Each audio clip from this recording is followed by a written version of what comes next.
Good evening and God bless you. Thank you for joining us tonight for a Never Alone broadcast with Apostolic Moral Purity, otherwise known as AMP. And we just thank you for joining us here tonight. As we say, every one of these events, that we are so honored to have you joining us because we very much take this seriously. We do believe that God has brought us together and brought us to the kingdom for such a time as this. We strive, it is our passion to create a safe space, a place of healing, place of safety, and restoration in the life of every participant. And so, we work to provide hope and work to create a safe space for everybody that's involved, and to let you know that you are not alone, and there's always hope for you. So thank you for joining us here tonight. And we're very excited about our live event here tonight. Brother Evan Miller from Tennessee, God bless you, sir. It's great to see you. God bless you. It's great to be here, and certainly looking forward to tonight. How's things in Tennessee? Good, and warm and humid. Kind of probably not quite as bad as Florida. Well, I said bad, didn't I? Wow. And we do have a little bit of that here in Florida. Yes. And then from the other coast, the West Coast, Dr. Daniel Sirstad, God bless you, sir. How are you doing tonight? Doing well. We're enjoying, I think it's 77-degree weather here right now. It's very nice, Thank comfortable. You're welcome. You're welcome. Yes. Do I get to go ahead and introduce our guest? Well, I was going to ask you to do that because we have a very special guest here tonight, and we would like you to introduce our guest. Sweet. So our guest tonight, I've known for pretty much all her life. I was there from the beginning. It's my youngest daughter. My baby girl's with us this evening. And there's a lot of things that could be said. I don't have her resume. I don't know if you guys got that. Are you going to cover that, Lois?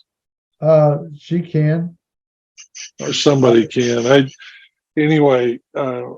seen over the years the hand of the Lord upon Sister Amber, or my daughter Amber, who is with us, Sirstad. And she's a licensed minister with the UPC, United Pentecostal Church, and then also a clinician, as a partner in her practice and several other things. She's written a book, When Life Hurts. I don't know if you can still get that on Amazon or not, but pretty cool book it is. So, When Life Hurts. And then she's also produced 3 different instrumental CDs. I don't know if any of those are available anymore, but it's pretty cool work. She's sitting, you'll see her, she's sitting in a customized sound music studio, and she's got more instruments there than I have fingers. But asked her to be on here tonight. She's a specialist in several areas. One of the areas is in suicide. She's worked for several years for a national suicide hotline here in the Portland, Oregon area. But anyway, we're glad to have her. And Sister Amber, why don't you go ahead and greet the folks? Fantastic. Well, thanks, Dad. I know that he is Dr. Sirstad, but I probably will refer to him as Dad. So you know who I'm talking to in the event that I say that. Anyway, I'm glad to be here. Thank you, AMP, for having me come. I love any opportunity that I can talk about suicide and suicide intervention and prevention, and just bringing mental health to the limelight, so to speak, because it's something that so many of us deal with, so many people deal with, And it's definitely time to stop ignoring it, because the more we ignore it, it's still not going to go away.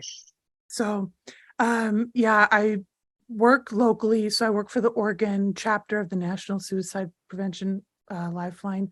It's based here in Portland, Oregon. And I started working in 2017. And I was a call taker for about 4 years, and then transitioned to being a supervisor for a couple years. And then now I'm just on call. So I fill in like one supervisor shift a week. And the other time that I work is spent in Salem, Oregon at my private practice. I own it with 3 other people, and we have about 12 employees, currently 12 or 13 employees. And I run a graduate level internship program supervising those that are going to get their master's degree in counseling.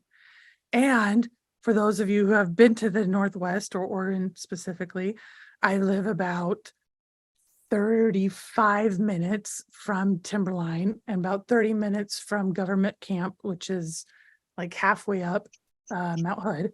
So it's in my backyard. I live at the base of the mountain, and the mountain is my jam. And it's where I do a lot of my free time and a lot of my self-care. You forgot to mention your four-wheeler. Oh, yes. If I had a photo here, I would show you and introduce you to Luna, is her name. It's a Polaris Sportsman 450, and it's fantastic. So she's blue color, so I take her up to the mountain. The last time I took her up to the mountain, my sister and I went up, and it stopped working in the middle of literally nowhere. And so we had to get underneath and just start moving things to figure out how to fix it so we could get off of the mountain. And we were able to change out the spark plug, and which is fantastic and something that I never thought I would be doing, but it's fun. And by we, I mean that I took pictures as my sister crawled underneath the ATV and did the spark plug. So let me ask you before we get into the questions. Let me start off with a question here. It's noticeable to all of us that you are a woman, and you're looking like there's some similarities between you and one of our guest hosts here this evening, who is not a woman. He's a man, but neither one of you have hair on your head. Being a woman, most apostolics would know what that means. Just talk about that for a moment. Help us to know what's kind of going on. Tell us what you would like to tell us about that. Well, so in July of 2018, I had a little bald spot, just like a dime size. And I went to the doctor, and I was getting something else checked out. And so I showed it to them, and they're like, oh yeah, that's alopecia, whatever. There's a second word to that. And I said, okay, great. What does that mean? Oh, no big deal. You're probably just going to lose your hair. Okay. So then over the course of a couple months, so from July to about end of September, beginning of October, my hair started falling out by the handfuls. Any morning I would wake up, there would be a whole bunch of hair on my pillow, a whole bunch of hair at the bottom of the shower, like in my car, just everywhere. And so then in early October, we have our women's conference, local women's conference. And that was about mid-October, early October, I lost it all. And so I had started out wearing head wraps and hats for a very small time. And then I realized that that was extremely distracting for me. And in church services or talking with people, all I was focused on is, making sure that it was down all the way so nobody could see it, and worried about the heat and the itchiness because it's really itchy. So then I just decided to not wear head wraps, and I talked to my pastor, my district superintendent, and the ladies ministries director, as well as the general superintendent, just to make sure, because I do a lot of stuff on the platform, just to make sure everything's okay. And they said, well, did you cut your hair? Nope. Okay, then you have long hair. Okay, cool. So that's all I needed to hear, is I have long hair. So that's fantastic. In General Conference 2021, I was dressed very femininely with heels and a flowy ruffled skirt and a scarf. And a gentleman came up to me and shook my hand, and he looked at me and he says, "Praise the Lord, sir," like just very questionable. And I just stood there and my mouth just dropped. And I looked myself up and down. I was like, no, I'm a miss. Like, I'm very much a female. Oh, well, I wasn't sure. I wasn't. Okay. So I do get a lot of that. I've been called sir many, many times. It's just, it's par for the course for not wearing anything on my head, I guess. But it's little enough to not make a big of a difference. So, but that's what's up. It comes and goes. I'll get like this much and then it'll go again.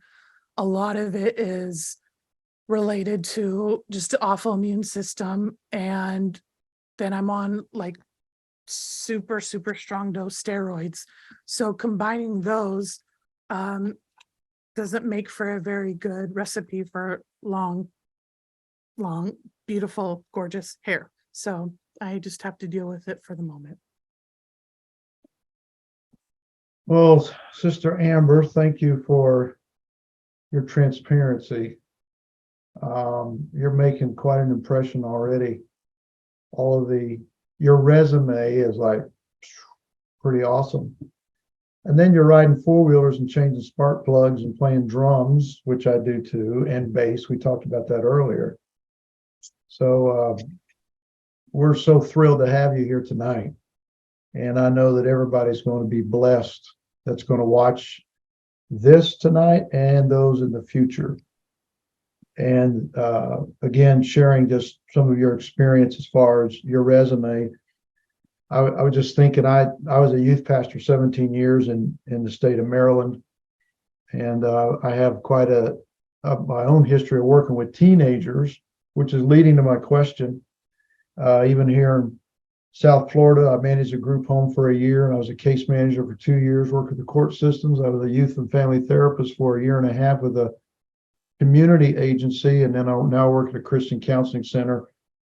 I not just talk a lot of miracles, I do a lot of teens still. So, and it's just been in the last few years, it's really become apparent that pornography has become an issue, it's becoming more evident, I guess.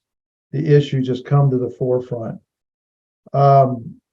with all segments, but particularly I just like to focus, if you don't mind, just here for a few moments. How would you answer this? How do internet-based pornography sites, in your experience, affect the teenage population? The very first thing that comes to my mind, as far as like tangible, concrete evidence, are teenage pregnancies. So that is super, especially right now, super, super crazy high. And what happens as teenagers is their bodies are developing at such a crazy high speed, anywhere from 11 to 15, 16 years old. There's a ton of changes that are going on. And unfortunately, their little minds are taking quite a bit of time to catch up with their bodies. And so their bodies are 500 miles ahead of their minds. And because of that, when they get into porn or other sexual activities, they don't want to stop it there. And they don't have the skills and the ability to, kind of just step back, go a little bit slower, things like that. And so they just, for lack of better words, hit the road running. And that in turn causes a lot of teenage pregnancies. And then with teenage pregnancies, you have teenage abortions. And then with teenage abortions, you have a whole slew of mental health, emotional, different concerns like that, depression, anxiety, suicide. So that's one of the biggest things in my experience. Additionally, and this is just across the board, but specifically with young people, teenagers, is that it creates a distorted expectation of what it really is like and it being sex. And I've worked with several wives that come in somewhat newly married. Their husbands have never been with another person, but their husbands have been into porn, come into the marriage and expect their wives to do all sorts of crazy stuff. And I've talked with several female wives that come in and they say, my husband wants me to do XYZ, and there ain't no way in God's green earth my body is able to do that. So it sets up an extremely distorted expectation. And then that causes a lot of marital concerns. And then in turn, the lady starts feeling, inadequate and low self-esteem and like she's not worth it, things like that.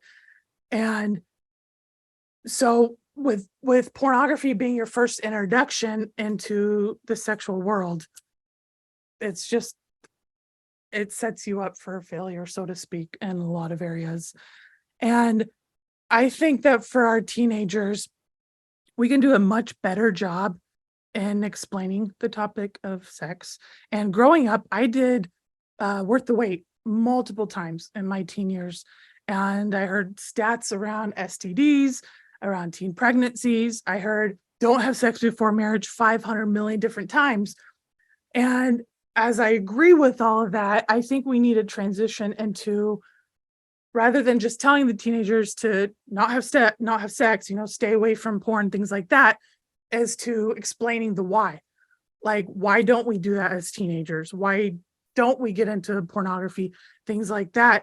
And explaining that there is such a thing as healthy sexual attraction and sexual desire, while at the same time explaining that, but also teaching coping skills. So rather than getting into pornography or going out and having sex when you're having those urges or desires, what can you do instead of that?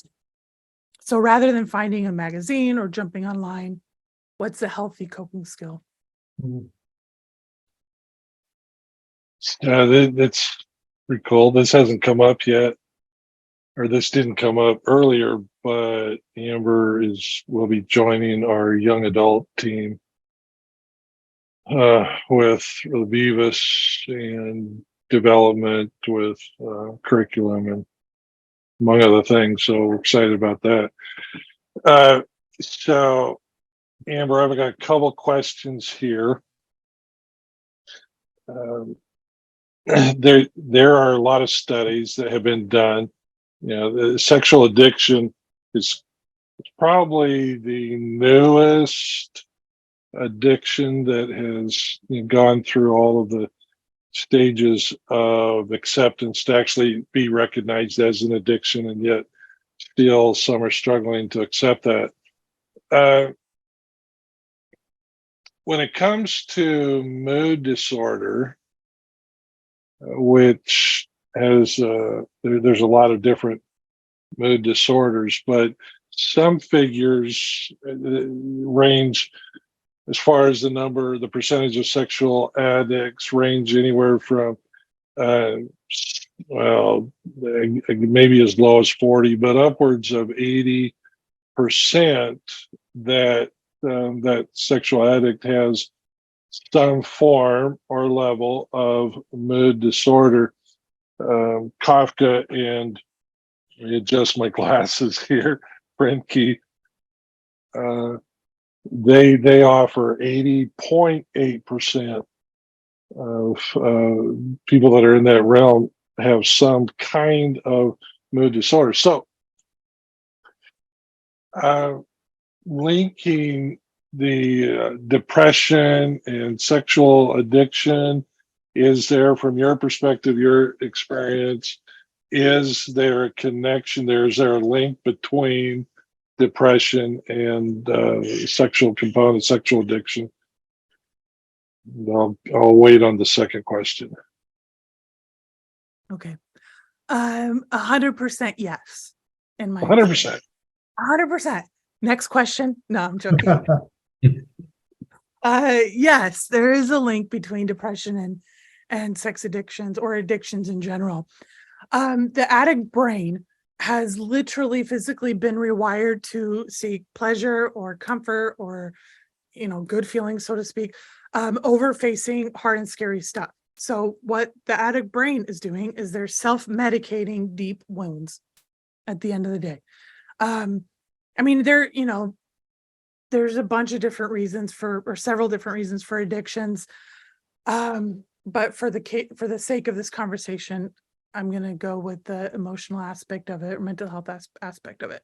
So looking at most, if not all addicts, so I'm just talking about addictions in general, I can almost guarantee you, and I don't like using absolutes a lot in mental health, but I can almost guarantee you that every single one of them have had some type of massive trauma prior to becoming addicted.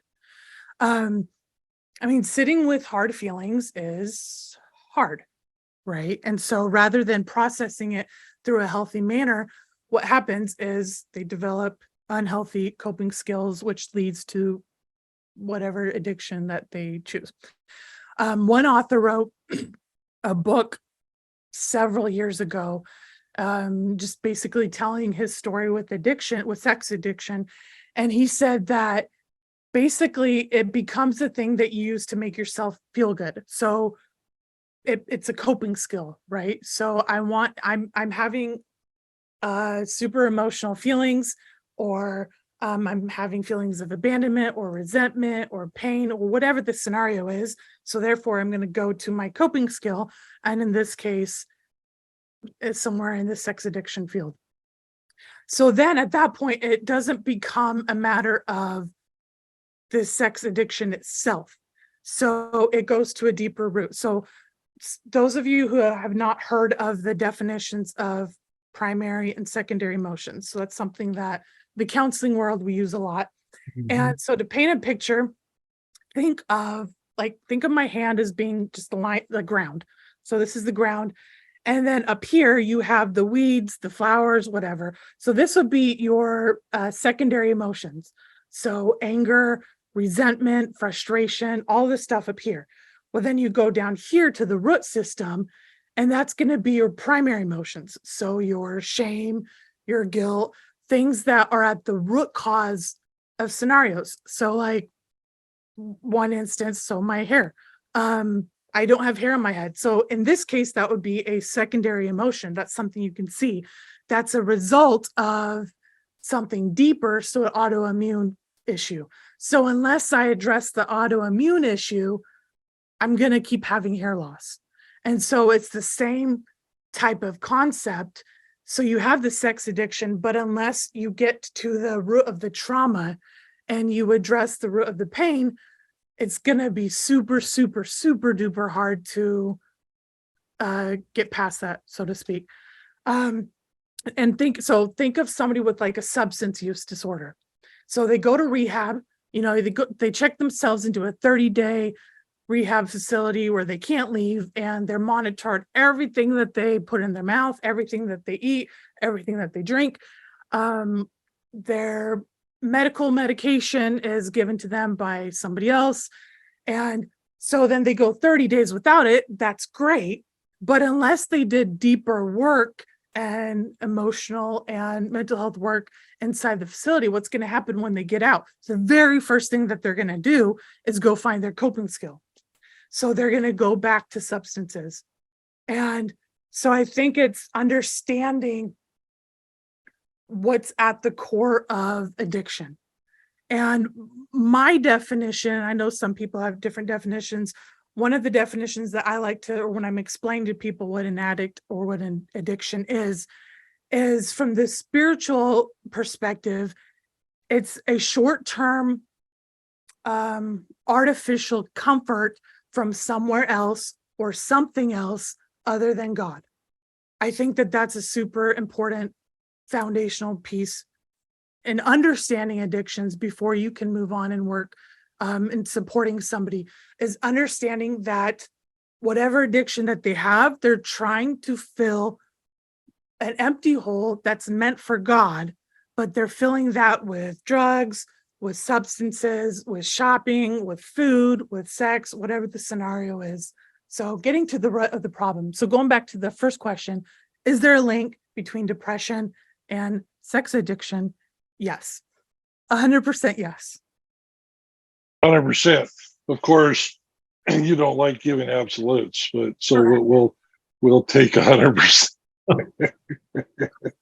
Absolutely. Okay, so it's common knowledge. I think it's common knowledge. If if I'm aware of it, it must be common knowledge. But addictions rarely hang out by themselves. So usually somebody's going to have multiple addictions, multiple sources to fill that void.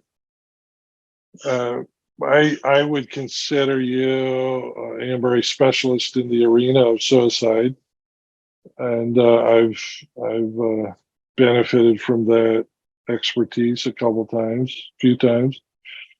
So, in regards to suicide, how is suicide connected to addictions, and specifically our arena is sexual addiction? How is suicide connected to the sexual addiction aspect? So I think that this question piggybacks perfectly on the previous question. So one of the main links, again, is depression. So think of it, I like using visual aids, obviously. So here is, and I think it's backwards actually on your guys' side, but here is addictions. And then imagine a little line with an arrow that's pointing to the next one, and then line with an arrow pointing to the next one. So you have addictions, and then over here you have suicide, and in the middle you have depression. So I haven't, in my years of experience, I've never met somebody who is addicted to something and killed themselves without having any emotional mental health problems. Zero. And that is an absolute. I can confidently say that. So you have addiction, so sex addiction in this case, that's going to lead to depression or, mood disorders, so anxiety disorders, depressive disorders, things like that. And then you have your depression, and then that's going to lead to suicide. So it's not the sex addiction itself that causes the suicide, but then it's the middleman, so to speak. But then even before the sex addiction, going back to one of our previous topics, is you have some type of trauma, some type of abuse that causes the addiction, so to speak. So as someone who is addicted begins to experience feelings of hopelessness, which is tied to depression, like, will I ever get better? What if nothing ever changes? Then for some people, suicide might seem like a really easy out. For other people, not so much. But as mentioned previously, sex addiction is often connected, like I said, to mood disorders, so depressive disorders, anxiety disorders, and then suicide is connected to the depressive disorders and anxiety disorders, if that makes sense. There have been quite a few scenarios of suicide where the individual, the addict, has a ton of hookups or one-night stands, things like that, and then starts drowning in that guilt and in that shame and has no idea how to get out.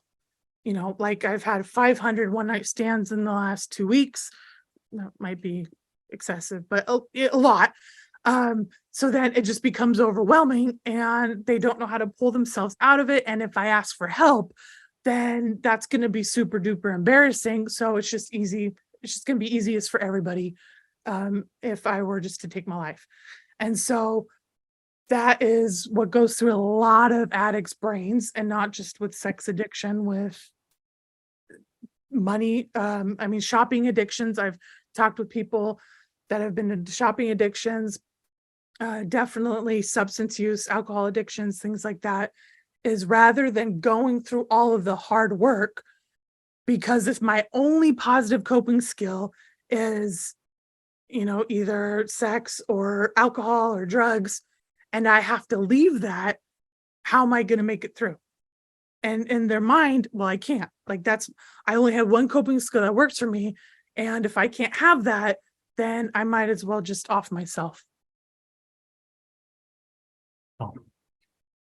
Very enlightening, and I think anyone listening can totally understand that, especially someone who has struggled with the addictions, who has battled all of the feelings that come along with that, and especially, and we're of course AMP at this moment is directed mainly towards apostolics, and so in the church, when I struggled for years with pornography. I had an affair, just, almost destroyed my family, my life, just all of those things. But in the middle of all of that, the struggles with the guilt and the shame and the feelings of inadequacy and the feelings of man, I've broken everything in my life. I've destroyed, and for me, and I'm tying this in. I don't know that most everybody that's seen AMP has heard some of my testimony to some extent, but I don't know that I've ever talked about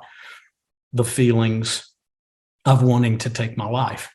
And those feelings came, for me, they came after I had confessed, after I had broken those things out of my life. But watching the effects that it had on my family, the effects that it had on my wife, and waking up in the middle of the night, feeling the bed shaking with her sobbing, and the hurt and the pain that I had caused. And it was several months after that I had taken a job, and I went from being in full-time ministry to having to find employment and try to figure out how to live again and make a living so my family could survive. And I took a job working a midnight shift at a warehouse. And I remember driving home every night from that place, and it would be early morning hours, pitch black dark, a long stretch of a road that at the end of the road had a sharp left curve and turn, and in the middle of that turn was this massive tree. And I'll never forget, night after night after night, every time my headlights would hit that tree, all I could think of was, man, just take your seatbelt off, put your foot on the floor, and you're out of your family's life. And they don't have to deal with you anymore, and they don't have to face you every day and remember and I realized how selfish that was at the moment, but those were real feelings to me. And I'll never forget falling on the floor in front of my wife at home and saying, I need you to help me because I'm afraid I'm going to do this if you don't. And so it was very real feelings for me. And so, and again, this is beyond, and you can address, this was beyond the confession and beyond, you can address this any way you would like, but so what are some reasons why a sex addict might consider or even complete suicide? Well, I think, Brother Miller, you did half of my speech for me. So thank you for that. Sorry. Oh, no, don't apologize. Thank you for sharing that. So one of the reasons, just to piggyback what you just said about your family and your experience, is the shame and the guilt and the I used the word embarrassment earlier, of when you come out like post addiction, so to speak, of having to figure out how to clean up, X amount of years of addiction, and how to live with the family and how to deal with if they look at you differently, or if going to church, like how am I supposed to face the church again, things like that. It's just easier sometimes to just to take your own life and to think of that. So that's a big one. Another big one is impulsivity. So impulsivity is huge when it comes to suicide. And not everyone who's successful at suicide, or not everyone who has the suicide plan, I'll say that, has had, weeks and weeks of developing this well thought through plan, writing all the letters, giving away all their stuff. Like there's risk factors and there's things to look out for of somebody who might be contemplating suicide, but not everybody does that. And one of the things, like when you see in the news, like there's some type of shooting or whatever, the person who did the shooting, their family, what's the first thing that a lot of times, not all the times, but a lot of times they say is, I had no idea. They didn't see it coming. Little Johnny, he was so great and he was such a family person. I never thought he would do this, and he loved everybody. And so at times like that, it becomes like when somebody takes their life, it becomes a very impulsive thing. And again, not every time, but so with addictions is impulse gets significantly worse when you are addicted to certain things. And it affects that part of the brain that has like the impulse control. And so when you don't have the ability to hold back on that impulse, then it's easier to go through with something, taking a bottle of Tylenol or whatever the scenario may be.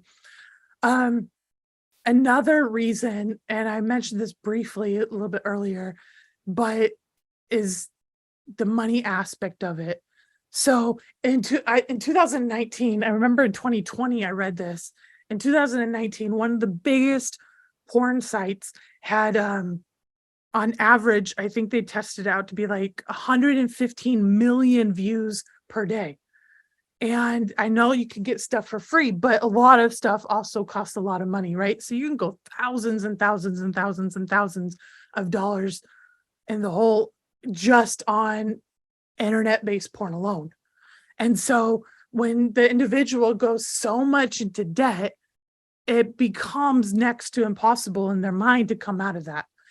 So they lose their car, they lose their house, they lose their family. And so in their mind, it becomes easier just to, rather than trying to build all that back up, and to build the credit back up and to build the savings account back up, it's just easier to take your life because you've already lost everything, so to speak. So going back to, the primary emotions of shame and guilt, that ties a super, super big part into that. And I want to tell just a super quick story. It's a long story when you hear all the details, but this was probably my most impactful call on the crisis lines. And I had 3 that stand out the most. This is number 1. And it was a veteran who called in. Well, originally it was the wife. It was a third-party caller. The wife calls in and I get her and she's panicking and I don't know what to do. I don't know what, he left, he's gone. So I'm trying to, get her to take a deep breath. Ma'am, I'm hearing that, a lot's going on right now. Where's your husband right now? Well, I don't know. He got his gun and he took the truck and left. Okay. So I started getting some details. And she's wanting me to stay on the phone with her. And so I said, ma'am, I really, really care about you, but you're with somebody right now. So I know that you're safe. You're with your sister. And my biggest concern right now is your husband and your husband's safety. So I'm going to hang up with you and start making some calls. So I hung up the phone with her and I called him. He was a veteran that came back and with severe PTSD. And from that developed some really intense addictions. And he was just done. And so I called him not thinking that he would actually answer, but he did answer. So I was very, very shocked about that. So I spent about an hour and a half on the line with him. And in the meantime, I am talking to my supervisors. We have an online texting system that we communicate with.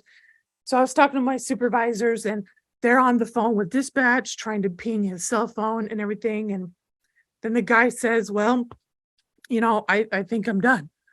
And so I said, can you just stay on the phone for a little bit longer? And he said, no, I know what you're doing. You're pinging my phone right now and you're trying to find me. And he said, is this phone call recorded? And I said, yeah, yes. And he said, okay, I want your supervisors to know that my suicide has nothing to do with the work that you've done. You're a great crisis counselor. Thank you so much for everything that you do, but I'm done. And I said, okay, when we get off the phone, what are you going to do? And he says, I'm going to go over. I just parked.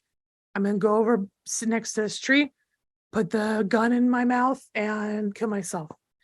And I said, so there's nothing that I can do to stop you. And he says, no, it's going to happen. So he hangs up. I tried calling him back probably 5 times, didn't answer. So I write up my write up my progress notes or my call report notes, and I go on a quick 5-minute break to use the restroom, get something to drink, and I go back on the lines. That's just the nature of the work. You write everything up and then you get back out in the game, so to speak. So about 3 hours later, I was getting ready to log out, and I asked the supervisor, I said, do you mind if I call dispatch just to see if they found him?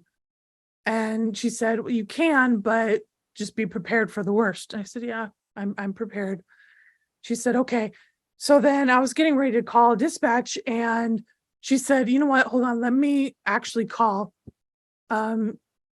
Just because it's better for supervisor to hear that information and then relay it to the crisis counselor. And I said, okay, I'll let you call. So, and I told her, I said, I'm going to go ahead and clock out. You have my cell phone number, so text me, whatever. She said, okay. So about 15 minutes later, I'm getting ready for bed. 15 minutes later, she gives me a call, or she texts me, and she's freaking out. And she says, Amber, you have to log back on. So I jump out of bed. I was already in bed at that time. I jump out of bed. I go into the phone system, and I'm listening to her talking on the phone with dispatch. And basically, long story short, basically what had happened was dispatch had gotten there. And according to the veteran, he had so when he got off the phone with me, he went over, put the gun in his mouth and pulled the trigger, but the gun jammed. And so it took all of that emotional energy to pull the trigger. So he's trying to figure out what in the world's going on. And he's trying to recover and gain that energy again to do it again. So he's sitting there for a couple hours, and he starts thinking, the police are going to find me sometime soon, so I got to try it again. So the police roll up without any lights or sirens or anything. The guy has the gun in his mouth. The police get out, and just as he is about to pull the trigger, they shoot him with rubber bullets to prevent that. And so they get him into the ambulance, take him away. He's alive. He was alive at that point. And so I had talked with I don't know what they're called, a gun professional. And I said, so I had this one caller, and he had this type of gun, and it jammed. And they said, oh, that's impossible. And I said, no, it's probably not impossible. And he said, no, that type of gun physically, literally cannot jam. It's not going to jam. And I said, well, I mean, maybe just a little bit. And he's like, no, it's literally impossible for that type of gun to jam. And so at that point, I didn't look more into it. I just took it for what it's worth. And when I was on the phone with him, and he had got off the phone with me, the veteran, I had texted some friends. I said, hey guys, I need you to, pray for caller right now. I think he's going to go kill himself. And so I had a bunch of people praying at that time. And in my heart, I choose just to decide that the Lord had caused that gun to jam, and gave that guy another chance to go back home to his wife, to work through whatever was going on. We did get him connected with some mental health services and long-term therapy and things like that. And I think that in that moment, understanding that it had nothing to do, it was not my skills, but it was the prayer behind it and having your people that you can go to. I know it wasn't about me directly, but I had a group of people that I knew I could have pray, and they prayed, and this guy didn't die. And my supervisor the next day said, yeah, it was really obvious that something was looking out for that guy. And I stopped and I told her, I said, she used to be a Reformed Catholic, not practicing anymore. But I said, good and well that it's not something, but a someone. And she says, Amber, I can't say that. I said, you don't have to say it. I know, as long as I know that you know it, that's fine.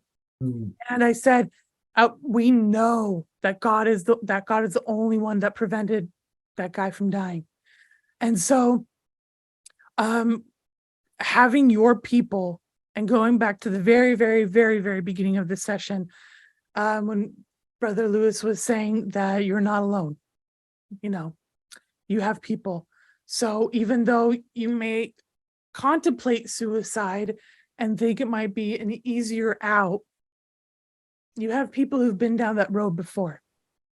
So I just encourage you to, if this fits in your shoes, so to speak, that you'd reach out and get help and support before walking down that path, because it's very permanent and everlasting and eternal. Yes, it is. Wow, thank you for that. And thank you for offering that hope.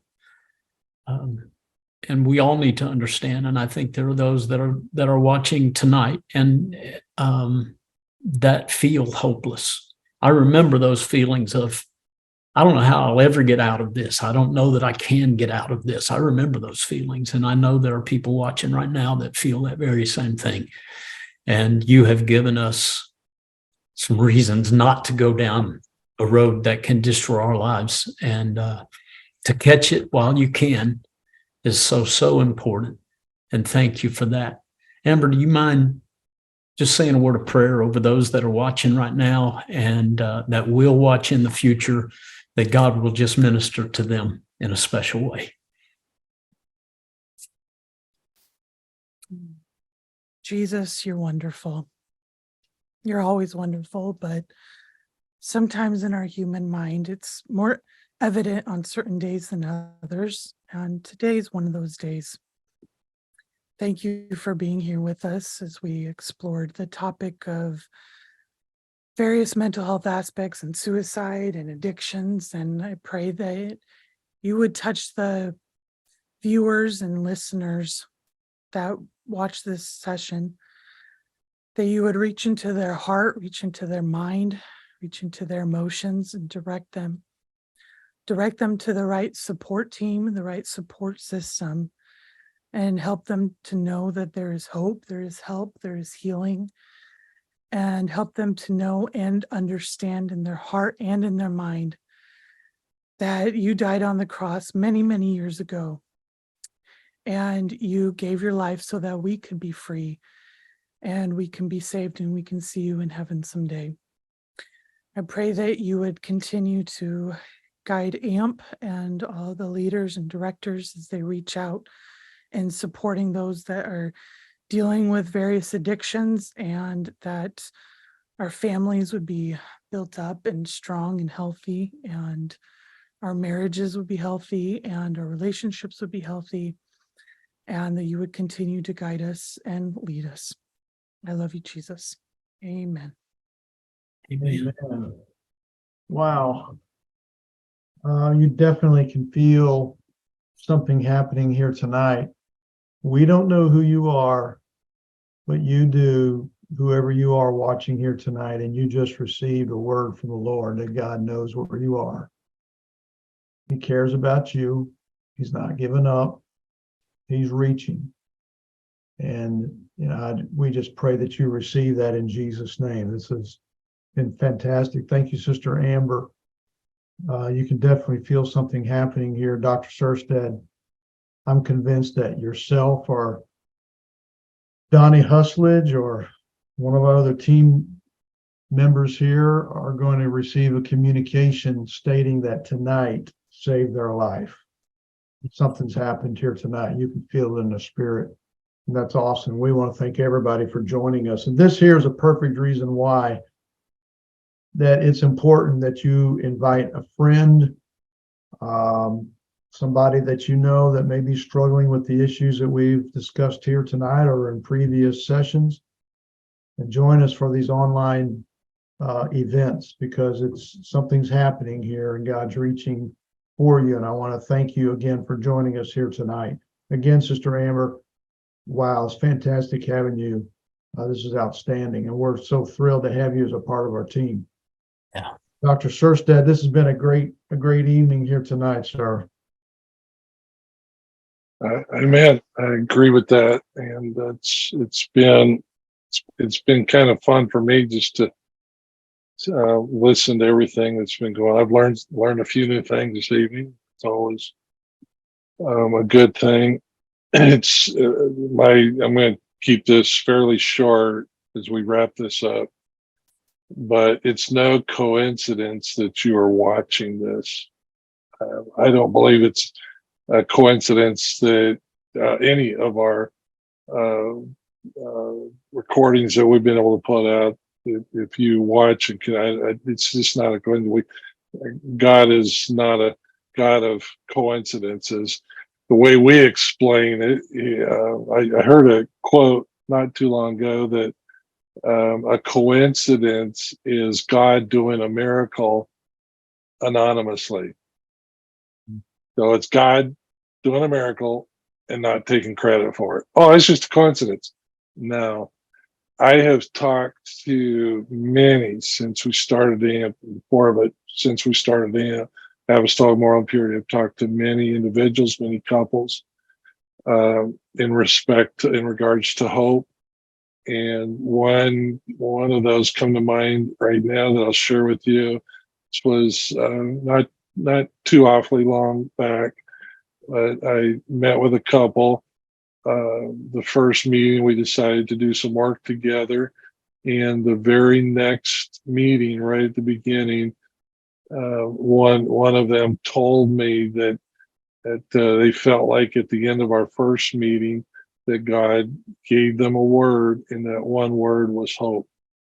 And my response was, I absolutely have no doubt in that, because I have seen God intervene over and over and over. And so you're watching, those of you that are watching this at whatever time, whether it's tonight, Saturday, or sometime in the future, I promise you that there is hope in God.